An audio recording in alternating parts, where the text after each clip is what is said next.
Buenas tardes, buenas noches. Acá en Mendoza ya es casi noche profunda. Estamos de nuevo en el ciclo de workshop hospitalario que gracias al apoyo de GADOR y la iniciativa de Dan Salud y de la gente de En Patagonia, es una propuesta que les ofrecemos a todos para mejorar y fortalecer nuestra capacitación. Hoy vamos a hablar de depresión, al igual que con lo que les mencioné de historia clínica, y en esto mucho más que en historia clínica. La idea en esta disertación es plantear muchos de los problemas cotidianos que tenemos en la clínica de la depresión. Va a haber biblio, pero va a ser secundaria, esta no es una disertación en donde vamos a apuntar a los datos duros, sino a los datos clínicos. Voy a intentar desmenuzar algunos de los problemas clínicos que tenemos en el diagnóstico y tratamiento de la depresión, y obviamente que espero que haya una participación plena de todos ustedes a la hora de las preguntas. Este ciclo de workshop, como se los dije en la anterior presentación, tiene que ver con la idea de que todos nos podamos capacitar mutuamente, porque uno cuando da una charla también se capacita y se forma, con la experiencia del otro y sobre todo con la experiencia que hemos acunado en los hospitales y en nuestros centros de atención. Y esto articularlo con la Biblia, con los datos duros, pero en una amalgama un poco más armónica que lo que a veces nos tiene acostumbrado a determinadas charlas, que solo con evidencia y con estadística. Y en relación al tema de depresión, la idea es abarcar lo máximo posible, espero que el tiempo me ayude, lo que tiene que ver con lo estadístico, epidemiológico, la clínica, el diagnóstico y el tratamiento.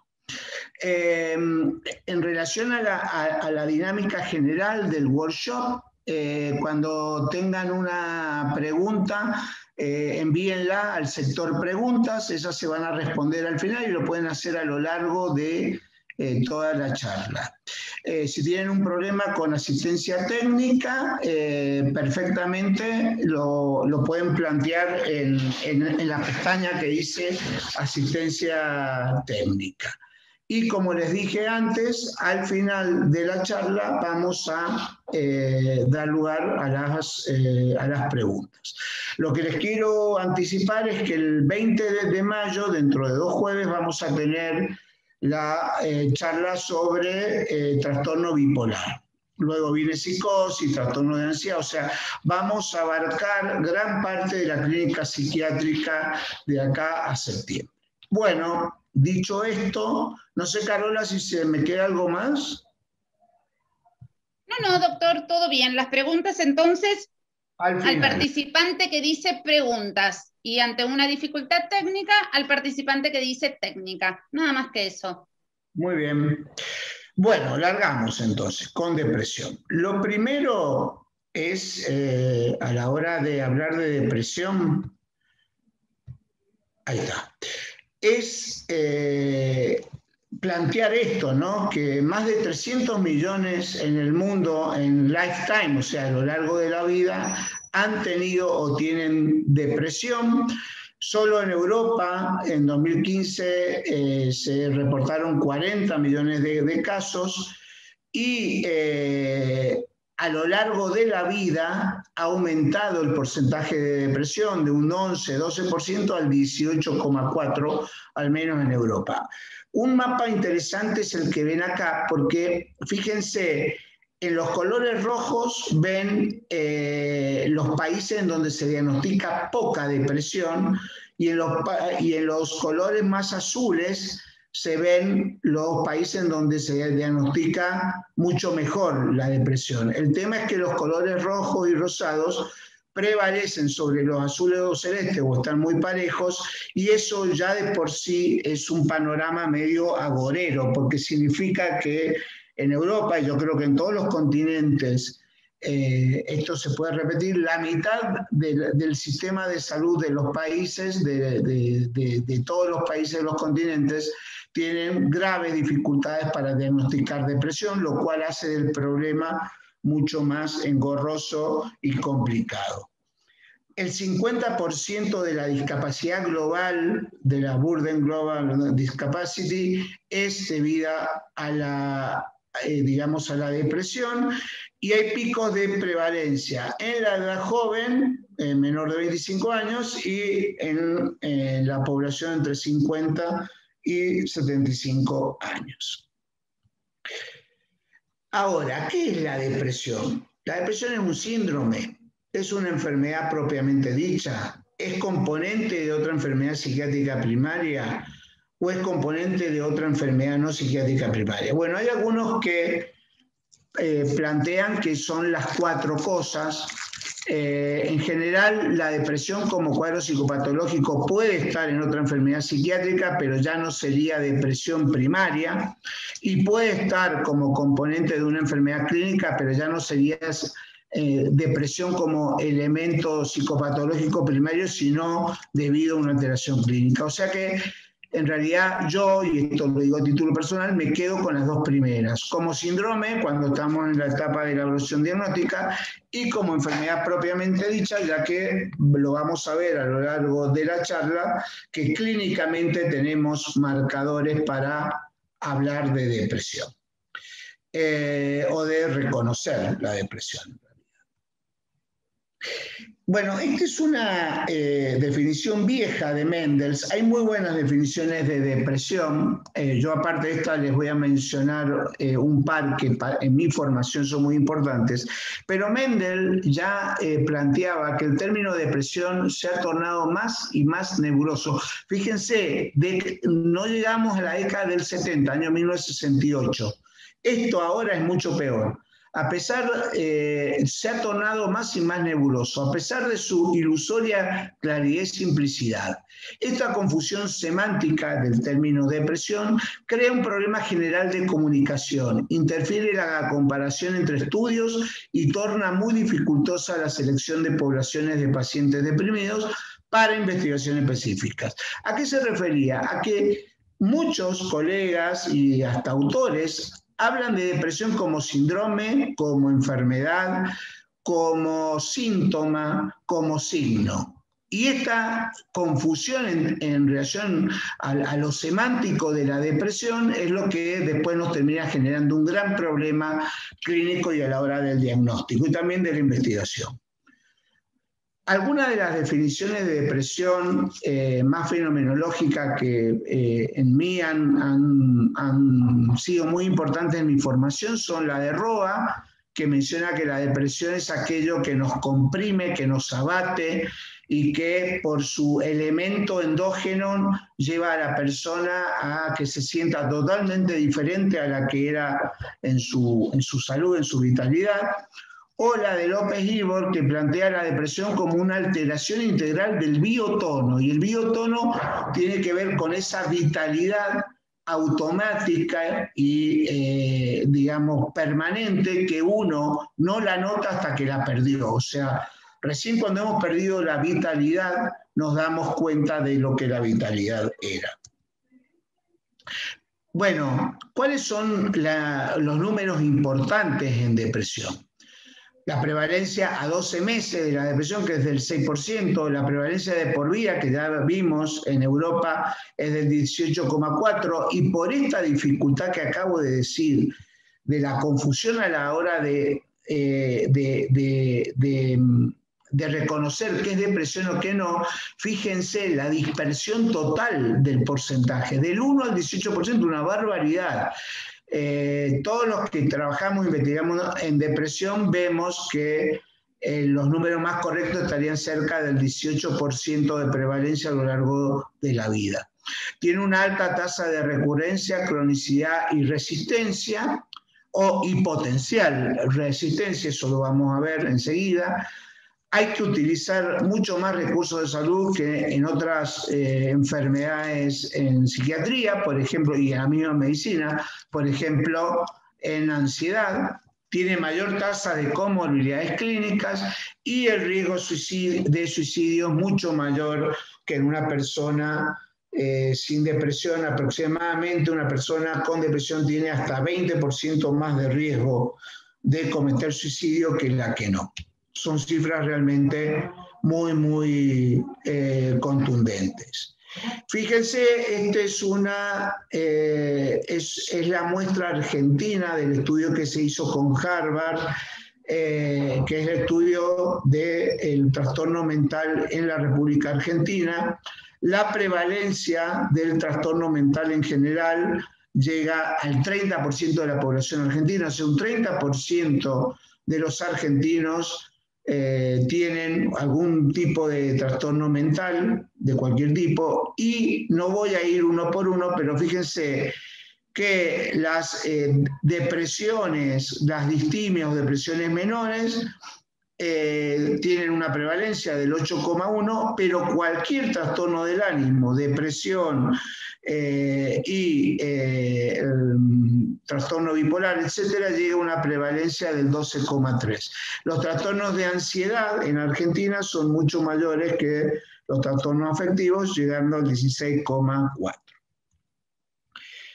Bueno, algunos aspectos que caracterizan al trastorno depresivo mayor es que, en primer lugar, y esto todos lo saben, pero vamos a ir rápido con esta diapo, el trastorno, ¿a qué se le llama trastorno depresivo mayor? Ese trastorno de duración más bien prolongada que se caracteriza por episodios discretos, significa con síntomas reconocibles, vamos a ver si eso es tan así, y recurrentes conocidos como episodios depresivos mayores. Estos episodios, para que los nombremos depresivos mayores, deberán durar al menos 2 semanas, pero la mayoría de ellos en general se prolongan por más tiempo, pero debe durar al menos 2 semanas para ponerle el sello de episodio depresivo mayor. Y se caracteriza por un claro cambio en el afecto y la cognición, que es a lo que se le llama episodio discreto. Un claro cambio, vamos a ver si eso es tan así a lo largo de la charla. Implica una gran recurrencia con remisión, pero no funcional, ya vamos a ver la diferencia entre los episodios, y pueden coexistir con otras enfermedades mentales, ahí tienen varias, la psicosis, TOC, trastorno de pánico, etc. Bueno, ¿la depresión es una sola enfermedad? No, absolutamente no. Es un fenotipo heterogéneo. De hecho, en la medida en que los síntomas se articulen de determinada forma, van a ir formando otros tipos de cuadros depresivos. Ahí tienen, por ejemplo, entre todos esos fenotipos, y acá mencionando solo los del DSM-5, vamos a tener el episodio de depresión mayor, el trastorno de depresivo mayor, la depresión mayor recurrente, la depresión bipolar, el trastorno adaptativo tipo depresivo, el trastorno depresivo persistente, el trastorno depresivo inducido por sustancia, el trastorno depresivo por enfermedad clínica, el trastorno depresivo en trastorno bipolar 1. Como verán, todos estos trastornos no son iguales uno con el otro, y eso habla del fenotipo, de cómo los síntomas por ahí más característicos de la depresión, como el ánimo depresivo, la menor interés o necesidad de conseguir o obtener placer, el aumento o disminución del peso o el apetito, el aumento o disminución del sueño, el aumento o disminución de la actividad psicomotora, la fatiga o la disminución de energía, los sentimientos de inutilidad, vacío, culpa, desamparo, la disminución de la capacidad para pensar, concentrarse y tomar decisiones, que es el dominio cognitivo, y el pensamiento de muerte y suicidio. No solo son síntomas que tienen claras diferencias entre ellos, sino que pertenecen a dominios psicopatológicos diferentes, lo cual contribuye aún más a este fenotipo heterogéneo que es la depresión. Entonces, como concepto, la depresión no es una sola, puede adquirir diversas formas, y esto tiene que ver con la maleabilidad y con la variabilidad no solo en la presencia de los síntomas, sino en la expresión sintomática. Siguiendo con lo fenotípica que es la depresión, fíjense que si nos salimos del DSM-5 y nos vamos a la psiquiatría más clínica, más psicopatológica, más de herencia de los clásicos, ahí tenemos la depresión mayor o endógena, que es la que todos conocemos como trastorno depresivo mayor, la depresión reactiva, que vendría a tener que ver más con el DSM-5, con los trastornos depresivos persistentes, que era lo que antes se llamaba distimia, el desarrollo depresivo, que también es una variante de la distimia y que sienten una personalidad de característica o tendientes a característica más depresiva, la depresión atípica, la depresión enmascarada, la depresión involutiva, que es la melancolía en los mayores de 50 años, la depresión recurrente, la depresión secundaria a una enfermedad médica o a otra patología psiquiátrica, la depresión bipolar, la depresión somatoforme o hipocondríaca, la depresión melancólica, en función de los que dicen que la melancolía es un tipo de depresión y no una evolución de la depresión, y la depresión resistente, que también se postula lo mismo que para la melancólica, como formas diferentes de depresión. Aunque esto no es, para nada unánime, lo plantean algunos equipos o algunos grupos. Esto es para que los grandes defensores de la psiquiatría categorial, que quieren meter los síntomas en un solo cuadro, caen, como dice el Kenneth Kendler, que yo lo admiro, esperemos alguna vez tenerlo, que nos dé algún curso, porque realmente es un genio. Dice que el principal error que ha llevado al empobrecimiento de la psicopatología y que ha afectado la tarea clínica cotidiana, la investigación y, la enseñanza o el aprendizaje, justamente pensar que la depresión consta de 12 síntomas y que tengo que tener 6 para hablar de depresión como postura de DSM. Muchos de los cuadros depresivos son difíciles de reconocer y los elementos que vamos a tener que nos van a servir no van a ser los del DSM-5 y algunos de esos son los que vamos a desarrollar durante la charla. Fíjense qué pobre que es el DSM-5. Acá tienen 9 de los, son los 9 síntomas del DSM-5. Ánimo depresivo, el interés, placer, el peso, lo mismo que les mencioné antes, pero fíjense qué diferencia con manuales y con otras guías, perdón, se me fue, y con otras guías o con otros autores. Fíjense la variabilidad que hay, muy, muy importante a la hora de describir todo lo que tiene que ver con el ánimo y con las alteraciones afectivas en las otras, en los manuales y en otras guías o autores. Fíjense que en vez de hablar de capacidad de pensar, concentrar y decidir, se habla de contenidos cognitivos, de función cognitiva, de voluntad y motivación, de toma de decisiones, todos de forma separada.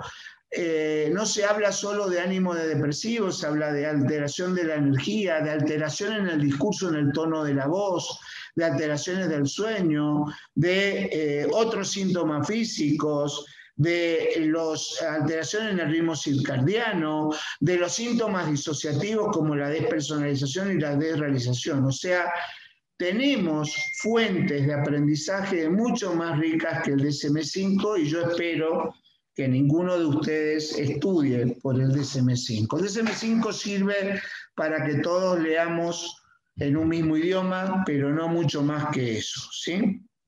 De hecho, la forma en que divide los cuadros afectivos es hasta un poco caprichosa y tendenciosa. Y no siempre está tan relacionada con la evidencia como los postulados de los DSM siempre han planteado. Entonces, para diagnosticar un síndrome depresivo, no hablamos todavía de trastornos depresivos, tenemos síntomas cardinales y síntomas accesorios.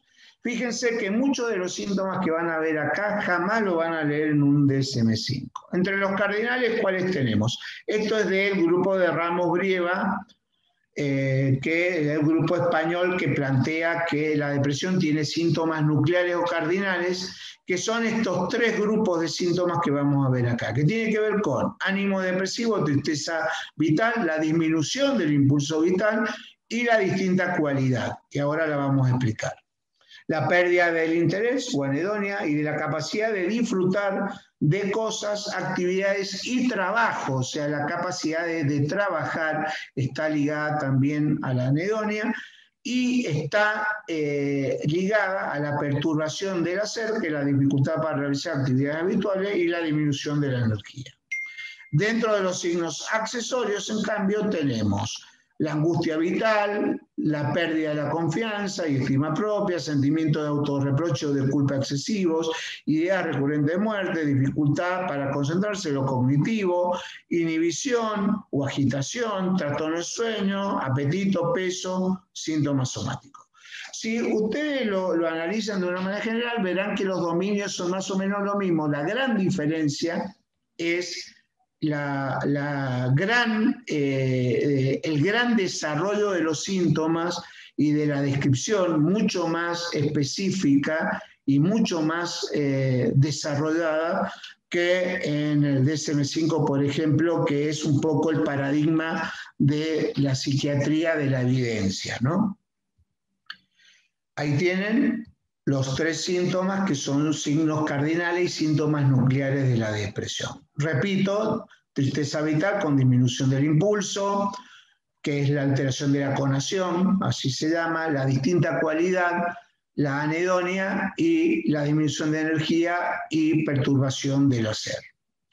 Acá tienen, este mismo grupo hizo un estudio con una muestra muy buena, con un N muestral muy importante, y acá tienen los síntomas más frecuentes son agitación, la distinta cualidad, el ánimo depresivo, la pérdida de interés, la indiferencia, la no reactividad, que es cuando la persona tiene con depresión noticias alegres y sin embargo no puede responder a ese estímulo, o tiene hijos y ya no puede alegrarse cuando los ve. Cuando empiezan a tener dificultades para reírse o alegrarse, también incluye la no reactividad, la incapacidad para llorar, la pérdida de apetito, peso, las rumiaciones depresivas, que son de los síntomas más frecuentes, y las tendencias suicidas. Pero los más discriminantes, los que nos hablan más de depresión, ¿cuáles son? Los delirios depresivos, o sea, los delirios catatímicos, el empeoramiento a media mañana, que todos lo conocen, y ahí ya tienen la pérdida de apetito, la incapacidad para llorar, el ánimo depresivo grave, la distinta cualidad y la agitación y visión. Y lo más predictivo que hace a los síntomas nucleares, fíjense que los síntomas nucleares son más frecuentes y más predictivos, son la pérdida del placer, la pérdida del interés y sobre todo la distinta cualidad. Ahora vamos a hablar de estos 3 síntomas principales. ¿Qué es el ánimo depresivo? Bueno, esto que les contaba yo de López Ibor, es un estado de vaciamiento interior y hundimiento bioenergético. El estado de ánimo impregnado de este estado de ánimo se impregna de una negrura pesimista. La persona solo puede ver lo negativo y no lo positivo de la vida, y todo esto se organiza en torno a un núcleo integrado por el dolor por vivir. Lo que les duele es el día a día. Carece de una motivación concreta y es insensible al consuelo, o sea, le falta la reactividad emocional. Por lo tanto, muchas de las planteos o posturas que hace la familia, de decirle ponete las pilas, dale, reacciona, es inútil, estéril, porque estos son pacientes que no reaccionan ni a los estímulos motivadores, ni a los estímulos alegres o que le puedan dar felicidad. Y sobre esta base vivencial se montan 4 fenómenos negativos: el descenso de la autoestima, los autorreproches morales, yo no le sirvo a mi familia, en realidad me tienen que aguantar, yo no sé por qué todavía no me han dejado, no sirvo para nada, soy una porquería. Las preocupaciones económicas que se hacen mucho más grandes que lo real y que muchas veces pueden terminar en sentimientos de ruina y delirios de ruina. Yo he tenido pacientes multimillonarios que en el medio de una depresión severa, endógena, melancólica, piensan que están en la quiebra. Y por último, los temores hipocondríacos. La anedonia es un sentimiento patológico donde se hace, en la anedonia hay una disminución para experimentar placer o satisfacción, agréguenle ese término, y bienestar. Son tres términos: placer, satisfacción y bienestar en todas las actividades, en las placenteras, en las recreativas, en las académicas o laborales, en las cuales el individuo previamente, o sea, no son personas que le dicen que de los 10 años no les gusta aprender, sino son personas que han tenido rendimientos académicos laborales excelentes y a partir de la depresión su rendimiento cae de manera estrepitosa. Entonces, recuerden esto, anedonia no es solo pérdida de placer, es dificultad o disminución en la capacidad para experimentar placer, pero también satisfacción y bienestar en actividades placenteras y no placenteras. Llegamos a distinta cualidad o cualidad diferente. Es el que tiene mayor subjetividad porque se lo describe el paciente, no es un signo. Es un síntoma, es el más síntoma de todos los síntomas de la depresión. Es absolutamente cualitativo, no puede medirse su intensidad, ya vamos a ver por qué, y resume el quantum energético, porque al describirlo el paciente enumera una serie de manifestaciones que le ocurren interiormente y que hacen y que definen de alguna manera la depresión como enfermedad.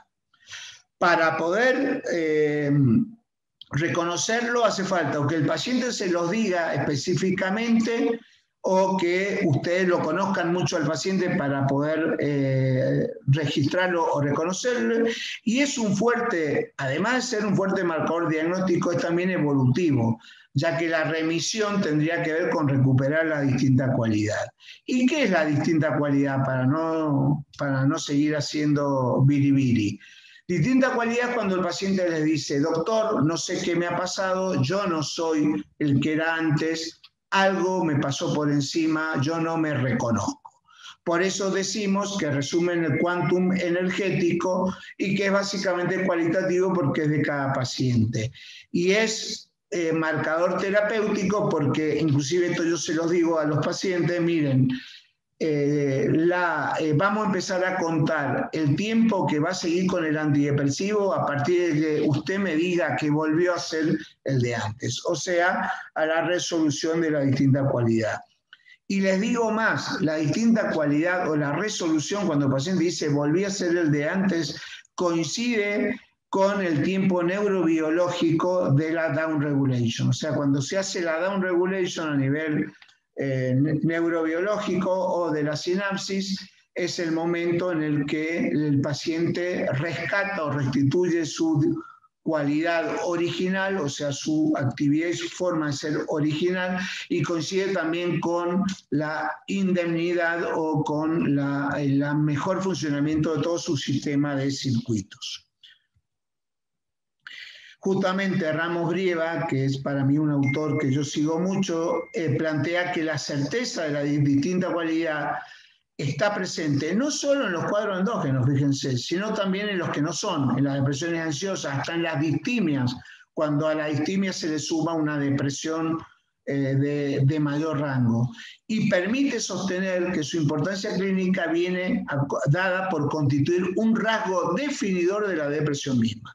Esto para mí es casi la Biblia. Yo diagnostico depresiones con la distinta cualidad, y hasta que no encuentro la distinta cualidad me planteo si lo que tengo enfrente es una depresión. Les pido si por ahí hay preguntas sobre eso, las vayan anotando y las discutimos al final, pero este me parece que es uno de los puntos cruciales a nivel psicopatológico. ¿Cómo diagnosticamos depresión? Obviamente que vamos a necesitar el resto de los síntomas, pero si yo tengo muchos síntomas y no tengo distinta cualidad, yo personalmente dudo del diagnóstico de depresión. La melancolía es un sentimiento profundo de pesadumbre, como lo definían los griegos, que también le llamaban melancos a la tristeza, pero el melancos era la tristeza más profunda en la antigua Grecia. Y puede aparecer como una forma de presentación, o sea, de entrada una depresión melancólica o evolutiva. Empieza como una depresión más leve y se transforma en melancólica. Algunos autores la consideran un subtipo específico de depresión y otros más modernos, Fink, Taylor, Coriel, y nuestro Martino, que es de Buenos Aires, un trastorno diferenciado, como un trastorno diferente a la depresión, con un tratamiento diferente. Parker también está en ese grupo, ¿no? En la clínica, ¿qué nos muestra la melancolía? Una ausencia casi completa de la capacidad para experimentar afectos. Son los pacientes que los tienen enfrente y que no tienen la más mínima mímica, están con una cara neutra. En algunos casos llegan hasta disminuir mucho la comunicabilidad, que es otro síntoma de la melancolía y de la depresión, cuando empiezan, que esto lo pueden indagar preguntándole, usted ahora tiene menos necesidad de preguntar cosas, de averiguar cómo andan los demás, de saber qué les interesa a los miembros de su familia, y le van a decir que sí. Hay un retardo psicomotor, hay una retrospección dolorosa, o sea, se ve todo lo del pasado de manera muy pesimista y muy dolorosa. Hay una inaccesibilidad afectiva, lo ven como que no registran y no sienten determinados afectos, y hay una desvitalización, una pérdida total de la energía vital, que también se le llama pérdida de la conexión, se los nombré antes. Los criterios evolutivos, cuando vamos a integrar un tratamiento, nos hablan que la respuesta parcial es cuando disminuye hasta el 25% de los síntomas, y en ese caso, si estamos con un tratamiento antidepresivo, habría que optimizar, combinar o potenciar. La respuesta es cuando ha mejorado el 50% de los síntomas, al menos, y una de las opciones sería continuar con el mismo tratamiento. La remisión parcial es cuando quedan síntomas subsindrómicos y habría que ver acciones farmacológicas y no para erradicarlos. Y la remisión completa cuando tenemos sobre todo un MARS, porque ya vamos a ver, el Hamilton es muy impreciso y con mucho sesgo, un MARS menor de 5. Ahí no habría que reducir la medicación y continuar hasta la recuperación, que son 4 meses de remisión más recuperación funcional. O sea, no solo un MARS de 5, un MARS de 0, no tener síntomas, que es el objetivo de nuestro tratamiento, o debería serlo. Y la recuperación funcional es cuando se recupera el funcionamiento premorbio. Volví a ser el de antes y hago las cosas muy parecidas o igual a la que lo hacía antes. ¿A qué se le llama recaída? Un reagravamiento sin haber logrado la recuperación. La recidiva o recurrencia de un nuevo episodio luego de lograr recuperación, y el switch o viraje anímico es la emergencia de los síntomas maníacos o hipomaníacos durante una depresión. Esto es lo que trabajamos en el Consenso Argentino sobre Diagnóstico y Tratamiento de la DRT. La fisiopatogenia, para ser breve, en general se vincula a la depresión con una disminución de la densidad sináptica, y esta disminución de la densidad sináptica tendría que ver con muchos de los síntomas que aparecen, porque esto tendría que ver con la dificultad en el proceso emocional, en la dificultad en todos los síntomas cognitivos, las alteraciones de memoria, de atención, y lo vulnerable que son estos pacientes al estrés. Pero en general se sabe ya que en un trastorno depresivo mayor disminuye significativamente la cantidad de conexiones sinápticas. Acá lo ven como en un sujeto control comparado con estrés, y en la depresión es mucho peor, se pierden las conexiones sinápticas, y las conexiones sinápticas, esta pérdida de las conexiones sinápticas estaría muy ligada al rol del glutamato. De hecho, el glutamato es por ahí el gold estándar en los tratamientos actuales de depresión, ya que no solo en sí aumenta los factores neurotróficos, sino también regula el resto de los sistemas de neurotransmisión. Por lo tanto, sería la joya de la abuela el glutamato, ¿no? El neurotransmisor en el cual apuntan la mayor parte de las investigaciones y muchos de los fármacos que han salido recientemente. Generalmente esa disminución de la corteza, de las conexiones se dan muchísimo en la corteza dorsofrontal y la ventral, que son justamente la hot cognition y la cold cognition, o sea, la ventral, la corteza prefrontal emocional, y la dorsal, la corteza prefrontal ejecutiva. Acá tienen un glutamato en un estado normal, con una muy buena funcionamiento de los AMPA, que son los que permiten liberar glutamato, y de los NMDA, que son los que permiten que salga el glutamato, y todo esto lleva a que se pueda producir en mayor cantidad los factores de crecimiento neuronal. En la depresión pasa todo lo contrario. Se activa y demasiado se exacerba el NMDA y roba o cautiva el glutamato dentro de la neurona, y el AMPA-cainato funciona muy mal, por lo tanto disminuye muchísimo la liberación del glutamato y también la de BDNF.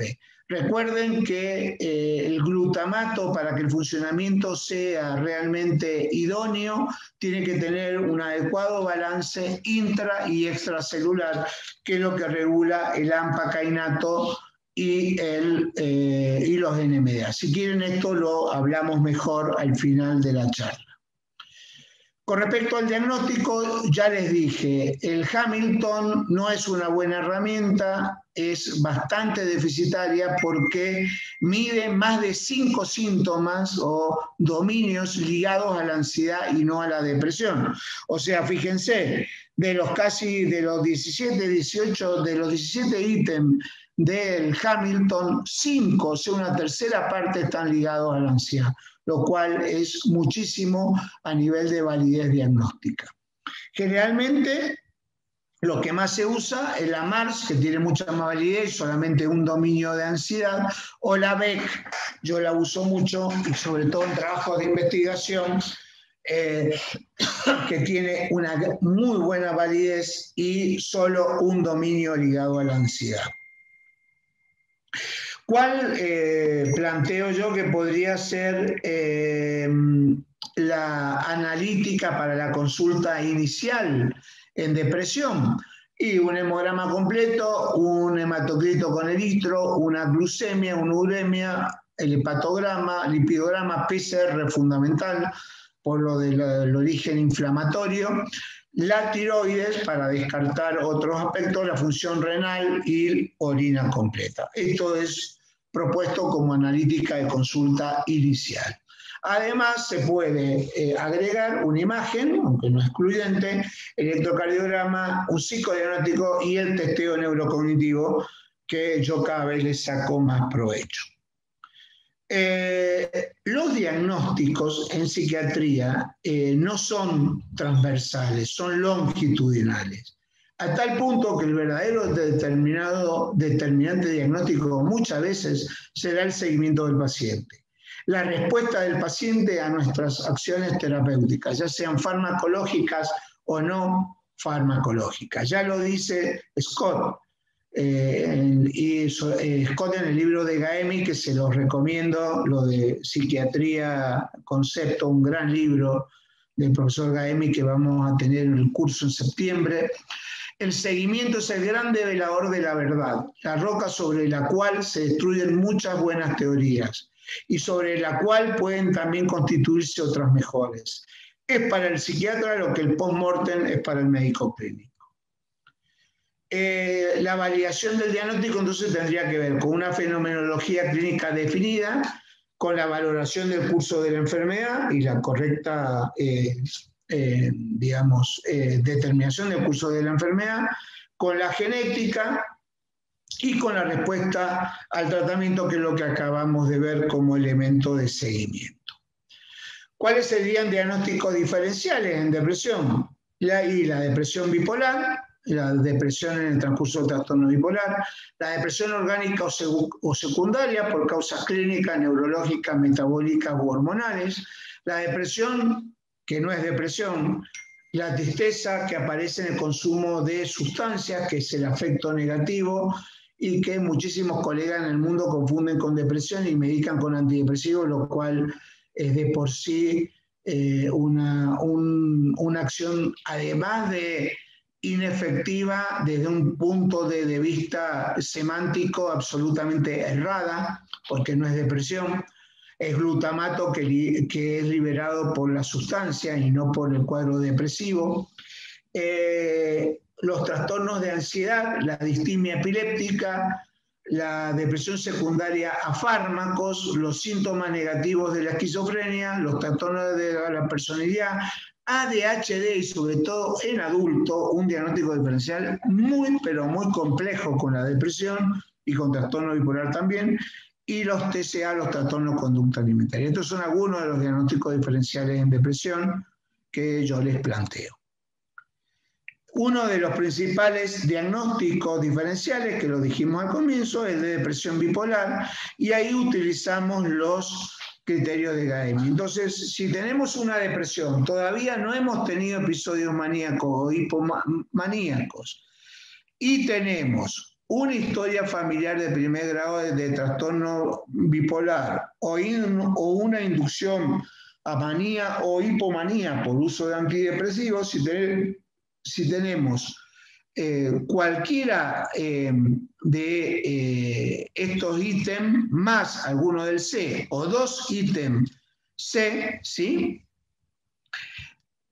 Y tenemos personalidad hipertímica, episodios depresivos recurrentes, episodios depresivos breves, criterio de atipicidad de la depresión, inicio temprano menor de 25 años, depresión postparto, agotamiento de respuesta a los antidepresivos, que el antidepresivo funcione 2 o 3 meses y luego disminuya su efecto clínico, y la falta de respuesta a 3 o más antidepresivos forman parte de los criterios de Gaemi, de los cuales necesitamos para diagnosticar como bipolar una depresión que estamos viendo, 1 o 2, si tenemos los 2 del C, ya tenemos diagnóstico de depresión bipolar.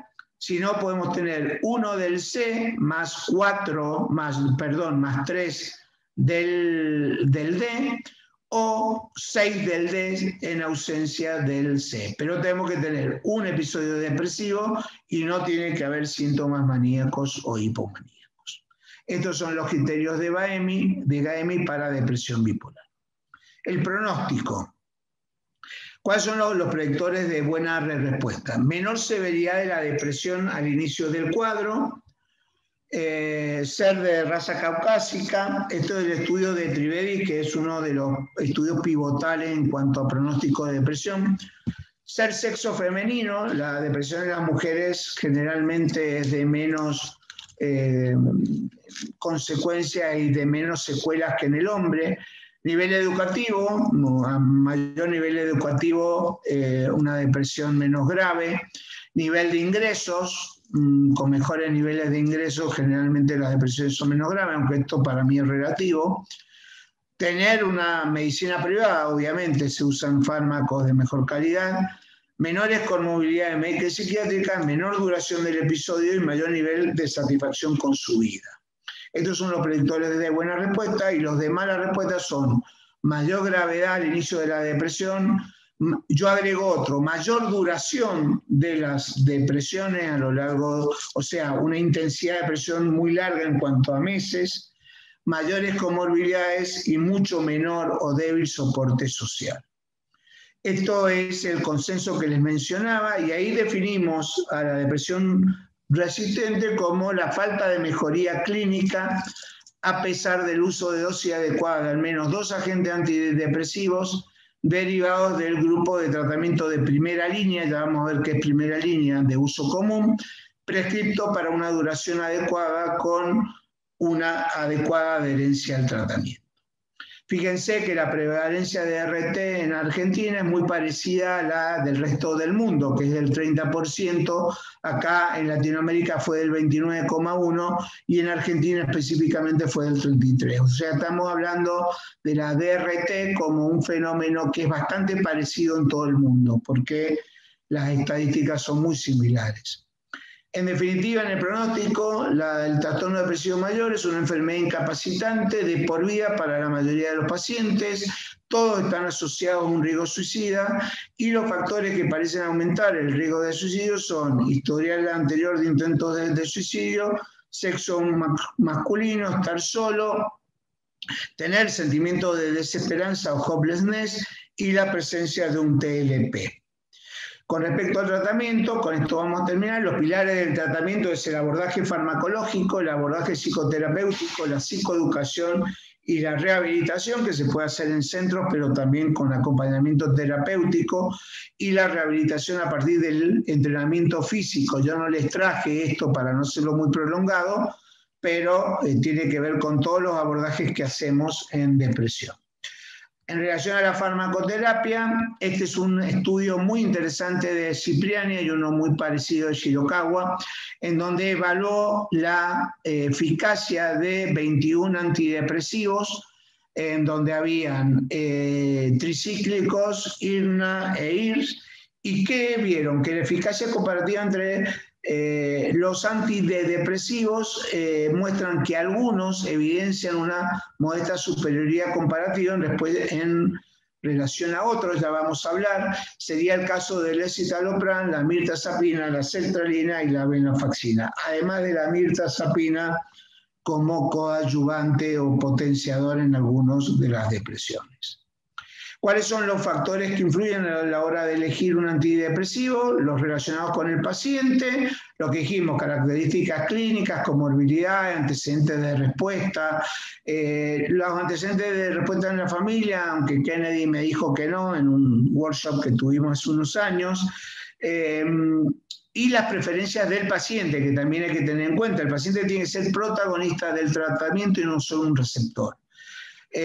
También hay que tener en cuenta la edad. A mayor edad hay que modificar los esquemas, la presencia de si hay ansiedad o abuso de benzodiazepinas o sustancias. Eso en general, sobre todo si hay abuso de benzodiazepinas, ya le indica que esa depresión puede ser resistente. Eso es un punto muy, muy importante. Y los factores relacionados con la medicación, la comparación de eficacia, tolerabilidad, etc. En los cuadros depresivos leves, en general, se usa primera línea de tratamiento, ya vamos a ver, y psicoeducación, y tratamiento psicológico. Y el tratamiento farmacológico, digamos, como más de segunda línea, cuando no existe una buena respuesta a la primera línea de tratamiento. ¿Cuál es la primera línea de tratamiento? La primera línea de tratamiento fue algo que planteó por primera vez la CANMAT y tiene que ver no con los antidepresivos que usamos en el primer esquema, tiene que ver con los antidepresivos con mayor nivel de evidencia.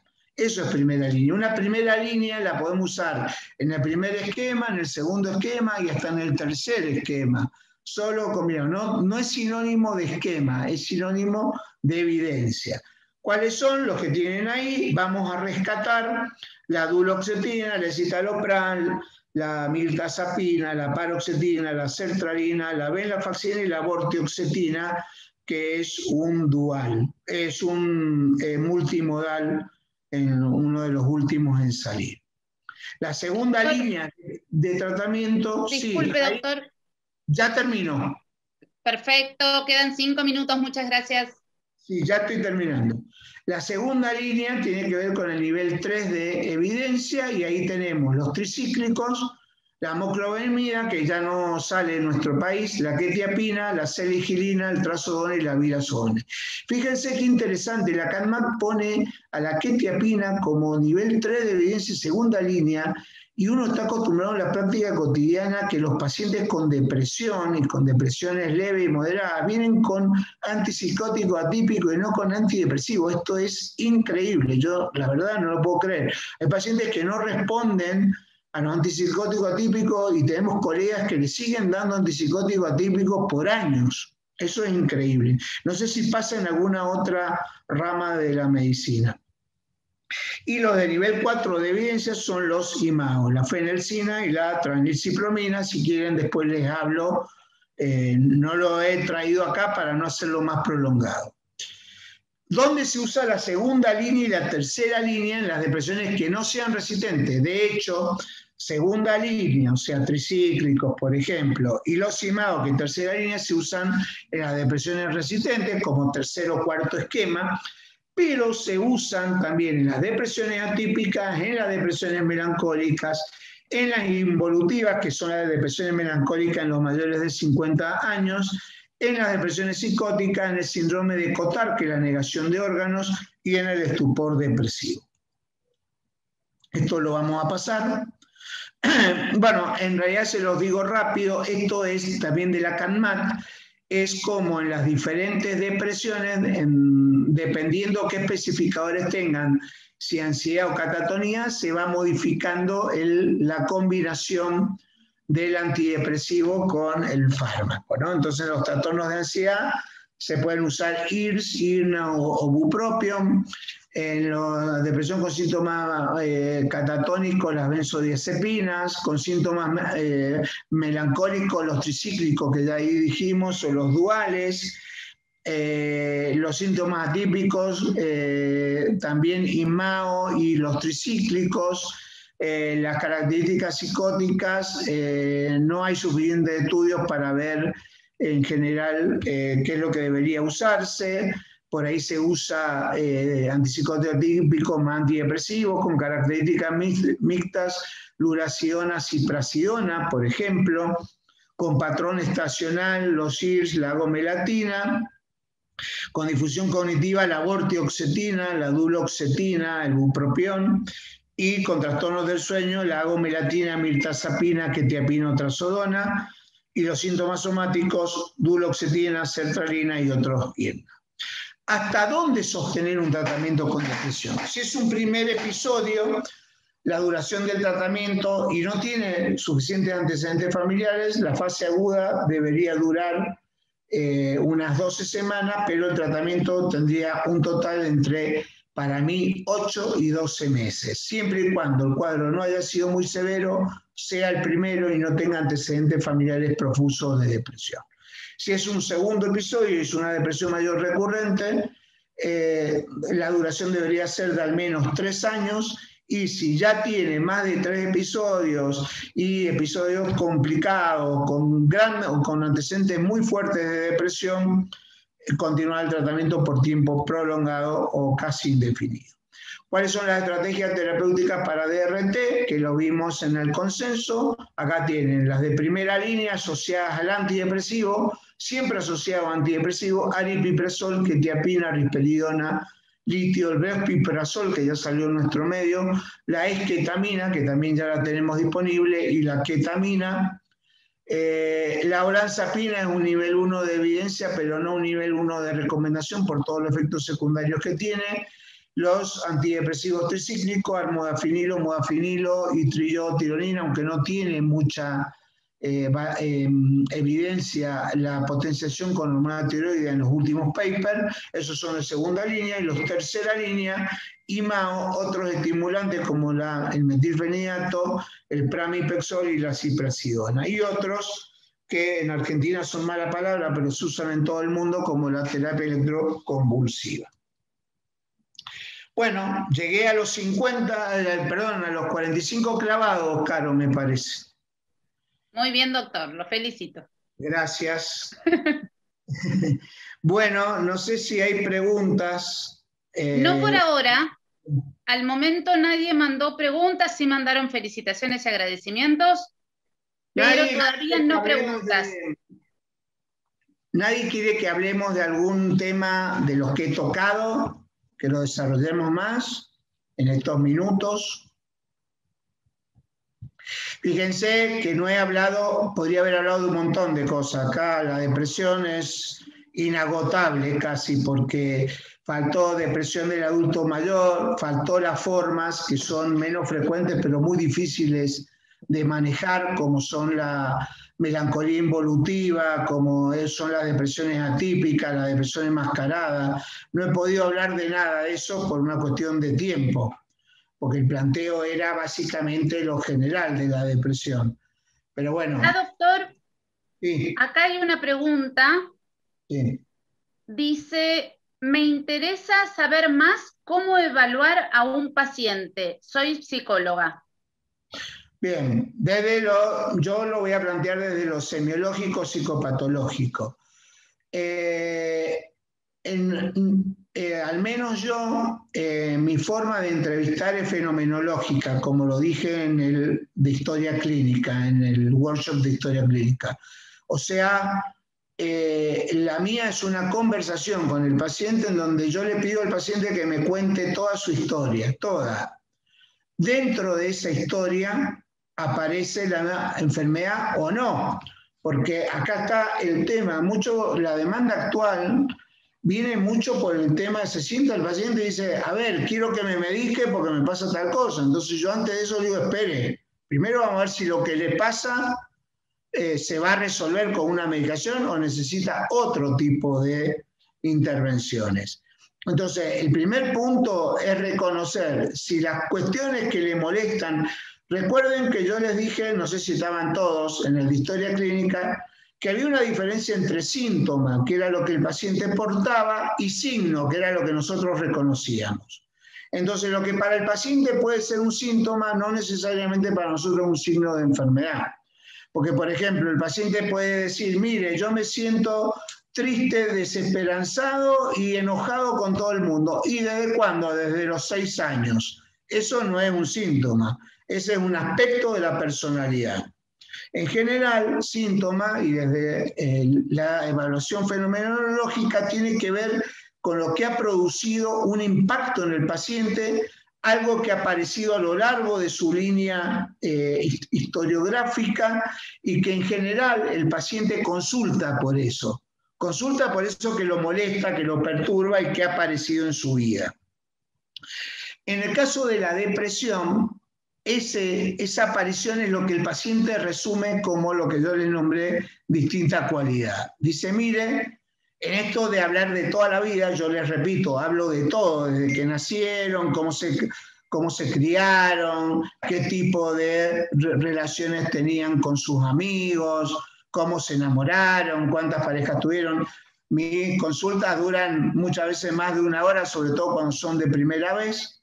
Entonces, en que es la conversación de la vida, ahí donde uno puede detectar lo que el paciente siente como un cambio a nivel endógeno, a nivel vital, a nivel interno de su ser, de su cuerpo, que es lo que yo le mencioné ahí, distinta cualidad, que es un síntoma, es una manifestación que cuando uno la reconoce es absolutamente precisa para el diagnóstico, y que es cuando el paciente dice, mire, yo era una persona alegre, se lo voy a tirar con palabras de los pacientes para que sea más claro. Pacientes que me dicen, mire, doctor, yo bailaba en la cocina, en el baño, cantaba, me gustaba juntarme con mis amigos, salía a andar en bicicleta, me gustaba ver la maratón de Netflix todo el fin de semana, y desde hace 4 meses, 6 meses, 7 meses, yo no soy el que era. Quiero estar en la cama, si estoy trabajando estoy pensando en volver a mi casa para quedarme solo, no quiero interactuar con mis hijos, ya no me interesa la música, ya no me interesa el deporte, ya no me interesa nada. No soy yo. Eso vendría a ser, de una manera fácil, cuando lo dice el paciente, fácil de reconocer la cualidad diferente. Otra cosa es cuando el paciente no lo da y uno lo tiene que investigar. Eso ya es más complejo, pero también tiene que ver con lo mismo. Hay que tratar de que el paciente nos explique quién era y quién es, ¿sí? Y en ese quién eres, quién es, ver si hay alguna diferencia. A partir de ahí viene el reconocimiento del resto de los síntomas. Yo veo que muchos colegas y muchos sistemas de diagnóstico van al revés. Empiezan a chequear, a hacer un checklist de síntomas sin primero identificar cuál es el nuclear y después ver el resto, que es para mí como yo armo mi psicopatología en el consultorio. Yo trato de identificar el nuclear y a partir de ahí viene el reconocimiento del resto de los síntomas, que son accesorios que se los puse en una de las diapos. Entonces, ¿cómo yo me paro con el paciente y lo reconozco? Tiene que ver con esto. Después, en la entrevista inicial y después en las que siguen, uno ve qué síntoma tiene más fuerza y qué síntoma repercute más en el paciente. Y eso intenta trabajar específicamente sobre ese síntoma. Y trabajar específicamente no es la medicación solamente, tiene que ver con todo, tiene que ver con todo un abordaje integral. Fíjense, hoy vi una paciente que yo la veo desde hace como 10 años. Desde hace 10 años yo le vengo diciendo, tenía una depresión, de hecho está con un tricíclico, pero desde hace 10 años yo le vengo marcando que en realidad el punto de quiebre en la vida de ella fue cuando se murió el esposo. Cuando se murió el esposo, ella tiene un duelo que no está en absoluto resuelto para nada, está cada vez más activo esa pérdida y cada vez más dolorosa. Lo que pasa es que ella cómo trata de menguar el dolor, incluyéndolo al esposo en la dinámica familiar. Entonces, cuando se casa uno de los hijos hace poco, mejoró y se sentía bien. ¿Por qué? Porque qué bueno hubiera sido que su esposo hubiera visto a su hijo casado. Entonces, lo incluía dentro de eso, pero al poco tiempo que pasaba el entusiasmo del casamiento del hijo, vuelve el dolor por la pérdida. Esto que yo lo vengo trabajando hace mucho con ella y nunca le entró, yo creo que hoy le entró, y no sé por qué le entró hoy y no en los años anteriores. A veces pasan cosas que tienen que ver con el clic de las personas, que uno eso no lo puede manejar, pero sí me parece que es la obligación nuestra como terapeutas, que si vemos que determinada alternativa, del cual, porque muchas veces los pacientes se agarran de esto, se agarran de estoy triste, estoy desganado, estoy decaído, deme algo para levantarme. Y por ahí lo difícil es de decirle, no, eso que usted tiene no se arregla con medicación. Por ahí, no sé por qué, algunos me identifican como alguien que medica mucho y en realidad por ahí puedo medicar con esquemas importantes en cuadros complejos y difíciles porque yo veo pacientes muy graves. Pero yo les digo que en mi estadística son más los pacientes a los que les saco medicación o a los que les digo que no hay que medicar tal cosa que a los que medico. ¿Por qué? Porque yo trato de ser muy fiel al registro psicopatológico y de ver si realmente eso que le pasa es un cambio o es un síntoma, es un signo para mí. No sé si con eso lo expliqué. Doctor, la verdad que ahora hay un montón de preguntas. Así que tratemos de ir dentro de lo posible, lo más acotado, para poder responder la mayor cantidad. Acá hay otra, depresión en niños. ¿Cómo se presenta con más frecuencia? Bueno, un gran tema, ese es un enorme tema. En general los síntomas en el niño no son los del adulto, suelen predominar los trastornos de conducta, del aprendizaje y también el aburrimiento en vez de tristeza. Es muy difícil que un niño pueda reconocer la tristeza como tal y sí el aburrimiento o el tedio. Pero otro gran tema de los niños es el uso de antidepresivos, como en los últimos años está casi prohibido. Y nosotros hemos tenido, yo les mostré el caso de una chiquita que tuvimos internada en la clínica en el otro workshop, cómo en determinados casos sí deben usarse los antidepresivos y no están prohibidos. De todas maneras, el reconocimiento de la depresión en el niño es sumamente difícil y complejo. Yo no suelo ver niños por ahí a mí me vienen adolescentes o púberes con depresiones más o menos graves porque tengo un poco el expertise en depresión, la gente me los deriva, pero debo reconocer que no soy el más avesado para la depresión en el niño, pero bueno, algunos casos he visto. Y lo que se ve es esto, que el patrón o la manifestación psicopatológica más común es el aburrimiento, el tedio, la rutina y como la nada que sienten algunos chicos con depresión. Perfecto, doctor. Vamos con otra.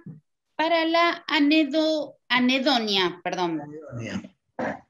Que con antidepresivos aumentan la ansiedad y no mejoran el ánimo. ¿Qué recomienda? Bueno, cambiar el antidepresivo y sobre todo saber si esa anedonia tiene que ver con la depresión, porque a ver, esto es otra de las grandes males de nuestra psiquiatría actual. Se asocia síntomas con medicamentos, lo cual es una aberración. Para mí es una aberración que alguien diga que tal síntoma, una rumiación, se mejora con un solo medicamento. Es como simplificar muchísimo lo que le pasa a las personas con depresión, pero también suele suceder esto, que se hace un todo de lo que es una parte, o sea, se toma la anedonia y se dice, bueno, si hay anedonia, medico con... No, si hay anedonia, fíjate de a qué tipo de enfermedad pertenece, porque la anedonia es una manifestación que puede estar al menos en 10 tipos diferentes de enfermedades, desde la psicosis, pasando por una paranoia hasta una depresión, un cuadro de ansiedad. Entonces, hay que ver la anedonia de qué se rodea y en función de eso sí medicar. No se medican síntomas, se medican enfermedades. Medicar síntomas yo creo que es una de las peores conductas que podemos tener como médicos. Se lo digo en general y no solo de psiquiatra. El médico que medica síntomas es un médico que no conoce realmente el funcionamiento de lo que está queriendo tratar. De hecho, fíjense que yo cuando tengo cuadros con muchos síntomas, con muchas manifestaciones, como le dije antes, elijo las que yo considero que son más importantes y en esas hago target, ¿sí?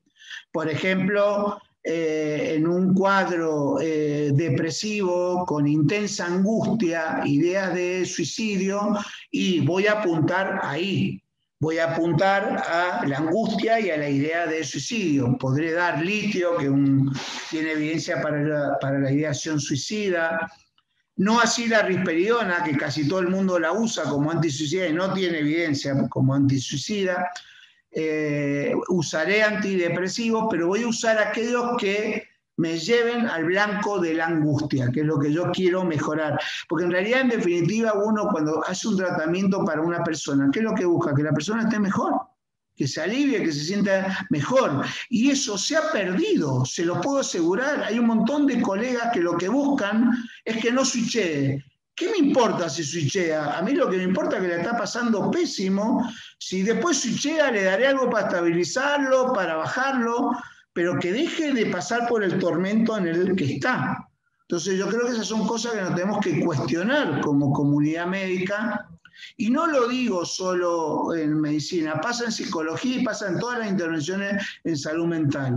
Muchas intervenciones no las hacemos porque, no, pero capaz que con esto nos complicamos. Me importa muy poco si nos complicamos como equipo, hay que tratar de ayudar al que la está pasando mal. Doctor, hay una pregunta que se repite varias veces, que es sobre la distinta cualidad. Si podría... Se lo explico de otra manera, me cuesta ya explicarlo, pero a ver, vamos a intentarlo de otra forma. Imaginen, por ejemplo, se los voy a explicar conmigo, como si yo tuviera distinta cualidad. Yo soy hipertímico, me despierto a las 6 de la mañana, me acuesto a las 11, estoy todo el día haciendo cosas, escucho la radio cuando voy en el auto, me gusta escuchar determinado tipo de música, soy panelista en una radio de acá de Mendoza, le enseño a los residentes, le enseño a los alumnos y trabajo 12 horas por día. Si yo tuviera depresión, empezaría a no ir a la radio, a dejar de escuchar música, probablemente lo primero, a levantarme a las 7 y muy cansado y con mucha dificultad, a dormirme más temprano y sin embargo estar sumamente exhausto, y paulatinamente empezar a atender menos, a no enseñar. ¿Qué me pasó? La distinta cualidad. ¿Soy el que era antes? No. Me cambiaron no una, muchas cosas. Por eso se llama distinta cualidad, porque es un cúmulo de síntomas. En la distinta cualidad que hay, anergia, decaimiento, desgano, tristeza vital, trastornos cognitivos, anedonia y alteración de la perturbación del hacer. Y otros más que a lo mejor no me doy cuenta. Fíjense que una sola manifestación incluye un montón de síntomas. Por eso es un indicador muy fiel de qué puede ser una enfermedad o no. ¿Por qué? Porque solo una enfermedad puede cambiar tanto a una persona. ¿Se entiende el concepto? Ese es el concepto de distinta cualidad. Solo una enfermedad puede que una persona modifique casi 360 grados. No hay otra cosa. Y esto es en la medicina en general. Yo puedo tener toda la energía del mundo y si de pronto empiezo a tener mucho sueño, a tener dificultades para despertarme, a tener mucha debilidad física, me tengo que ir a hacer una glucemia porque a lo mejor tengo diabetes. ¿Por qué? Porque la hiperglucemia provoca todo eso. Fíjense que no es solo la depresión, son muchas las enfermedades del cuerpo que hacen lo mismo. De hecho, tal es así que la depresión es una enfermedad más metabólica que otra cosa, una enfermedad de energía, básicamente. No sé si con eso quedó contestado. No sé cómo explicarlo si no fuera con eso. Así que... esperemos que sí. Les recomiendo que vayan a leer a Ramos Brieva y él probablemente lo pueden encontrar en Google, sale en Google académico Ramos Brieva, es con B alta, y él habla de todo esto, ¿no? Con mucho más nivel que yo seguramente. Bien. Doctor, por el horario ya vamos con las dos últimas. Bien.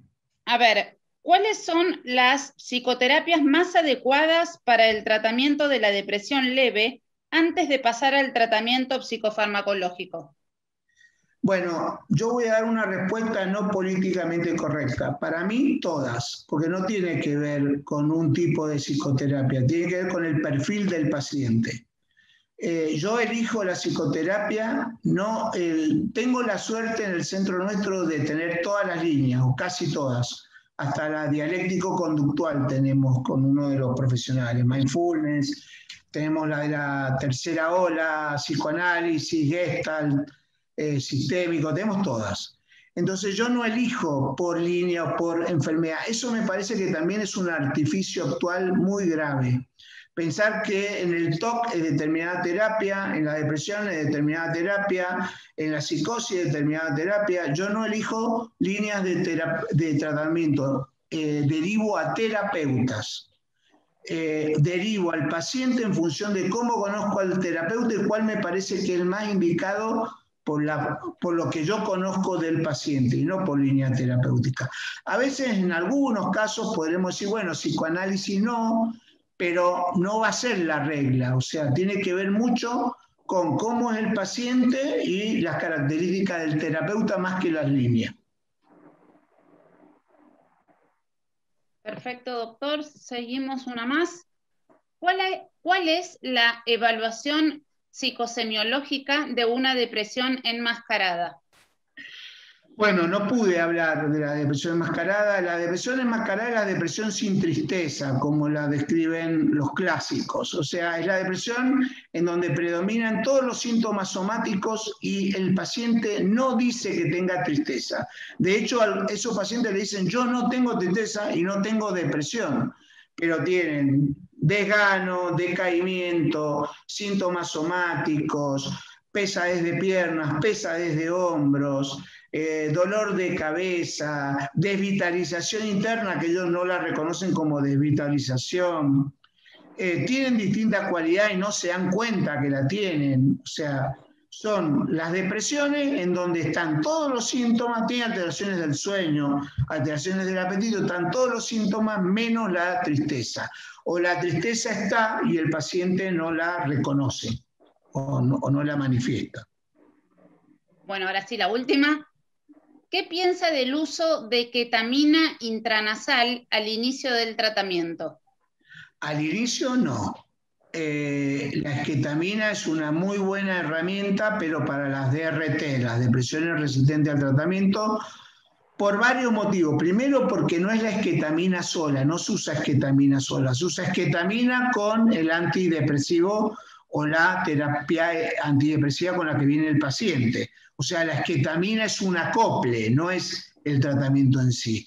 Y tiene que ver con los cuadros muy refractarios que no mejoran, no digo con 2, a veces hasta con 3 esquemas terapéuticos, o lo que yo considero que es el gran nicho de la esketamina, pacientes con intensa ideación suicida, porque les baja la ideación suicida en un día, es algo increíble. En 1 o 2 días la ideación suicida casi llega a niveles de ausencia de ideación suicida.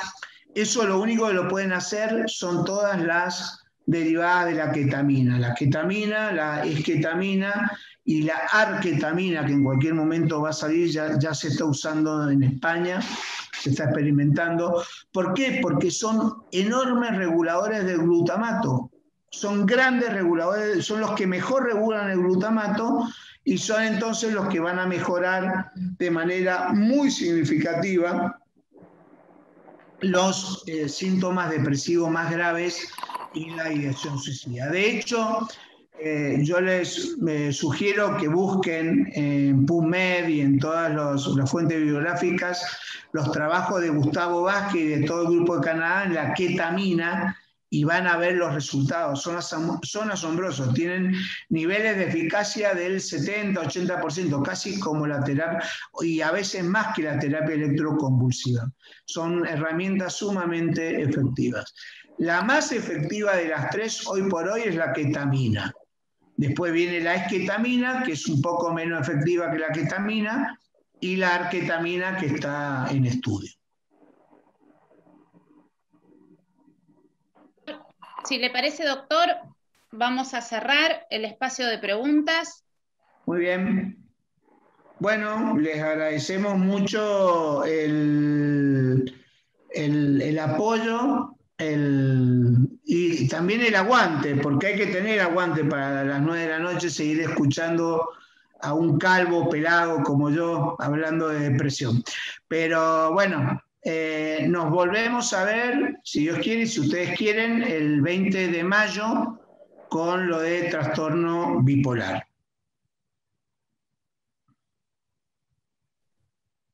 Perfecto, doctor. Muchísimas gracias a usted, muchísimas gracias al laboratorio Gador y a todos los asistentes. Buenas noches. Muchas gracias también a vos, Carola, a toda la gente de En Patagonia, por el enorme trabajo que hacen un jueves cada 15 días. Un placer, doctor. Hasta el 20 de mayo entonces. Nos vemos. Chau, chau.